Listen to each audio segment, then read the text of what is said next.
tayo ng buya. Gawa tayo ng buya candy. So, gagamit tayo ng spoon. Ganyan ng pagbalat.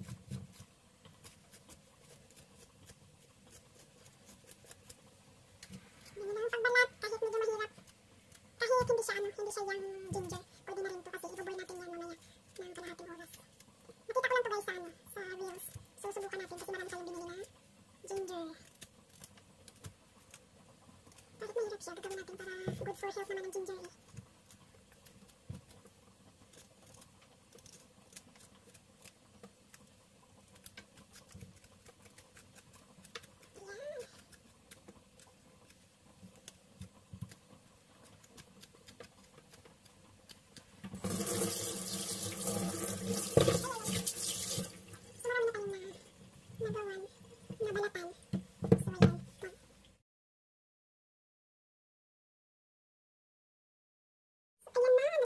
So, gagayatin natin yan. Ayan, mag-slice na tayo.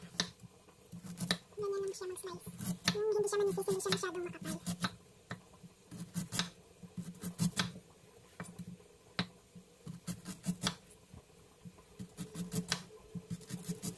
Sobrang laki niya, pwede natin i-cut half. Pero tingnan muna natin.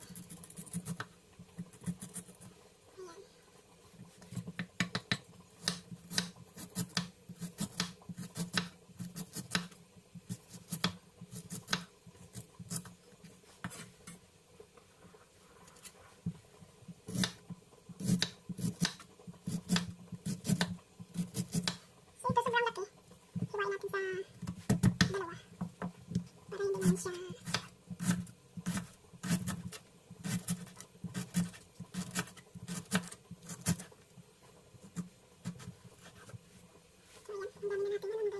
So, ayan na. Tapos na natin gayatin ng dami. As in.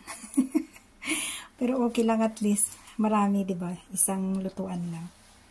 So, mag-boil na tayo. I-boil natin yan. Ayan. Naka-ready na tayo ng... Pero kulang yan ng tubig natin. Boil natin siya for 20 minutes. Oh, overflow siya.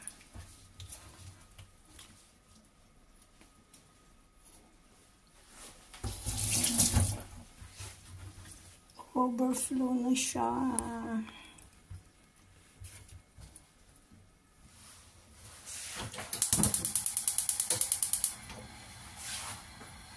So, ayan. For 20 minutes.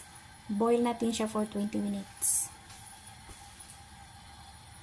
Na-drain na natin. Yan ang ating, gagamitin natin yan mamaya yung yung juice niya.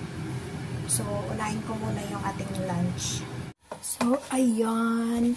Inano na natin ng sugar. Tapos, ang juice niya, ilagay natin. Ayan. Tapos, dagdagan na lang natin ng sukal. Kayo nang bahala mag-ano. Ayan. Hanggang sa magkaramilay siya mamaya.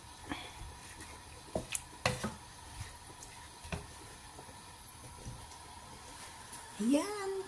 Nag-dry na ang ating candy. Ganda na siya. Masarap na. Ayan. Ginger candy. Ayan o. Sarap na siya o.